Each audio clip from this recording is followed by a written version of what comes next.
Gena, berhenti, rohong, boji, ulainya,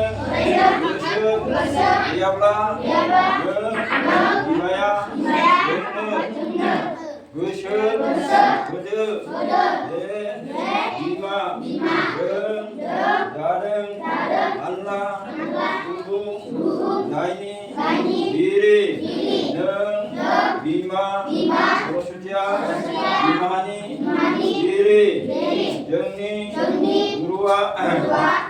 jengni, bereng, gurufra, berehei, berenge, bebadinya, berkuau, lanane, bereng, gerak, yani, guni, galangna,